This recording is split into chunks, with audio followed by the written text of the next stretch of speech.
নমস্কার বন্ধুরা, welcome to my channel SB explorer. তো বন্ধুরা সকলকে জানাই গুড ইভিনিং। তো থাম্বনেলটা দেখেই বুঝতে পারছো টপিকটা কতটা ইন্টারেস্টিং হতে চলেছে। তো বেশি দেরি না করে ভিডিওটা শুরু করা যাক। তো অবশ্যই যারা নতুন এসেছো চ্যানেলে একটা করে সাবস্ক্রাইব করে দিয়ে ভিডিওটাকে একটা করে লাইক করে দিও। তো বন্ধুরা যে জিনিসটা নিয়ে আপডেটটা নিয়ে আলোচনা করতে চলেছি তোমরা ইতিমধ্যে অনেকেই জেনে গেছো, আর যারা জানো না তাদের উদ্দেশ্যে বলে দিই। আমাদের জাতীয় দলের কোচ মানোলো মার্কোয়েজ রোকা তিনি কিন্তু পদত্যাগ করলেন। তো ব্যাপারটা হচ্ছে দেখো, তোমাদেরকে সকালের ভিডিওতেই জানিয়েছিলাম আজকে এআইএফএফ এর কিন্তু এক্সিকিউটিভ মিটিং কমিটির মিটিং রয়েছে আর কি। তো সেখানেই রোকাকে নিয়ে সিদ্ধান্ত আসবে যে তিনি থাকবেন কি থাকবেন না, এবং তিনি নিজেই কন্টিনিউ করতে চাইছিলেন না।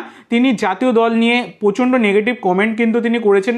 দল সামলাতে পারছেন না সেটা তো একটা ব্যাপার রয়েছে, প্লেয়াররা খেলতে পারছে না সেটাও ব্যাপার রয়েছে, তবে শুধু নেগেটিভ কমেন্ট ছড়ানো সেটা কিন্তু রোকার থেকে শিখতে হয়। প্রচুর নেগেটিভ কমেন্ট করেন।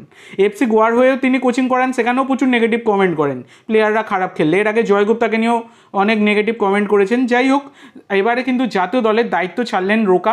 মিউচুয়াল পার্ট ওয়ে হয়ে গেছে, এআইএফএফ আর রোকা মিউচুয়াল কন্ট্রাক্ট টার্মিনেট করে নিয়েছে। এটা কিন্তু একটা বড় সুখবর আমাদের জাতীয় দলের জন্য বলা যায়।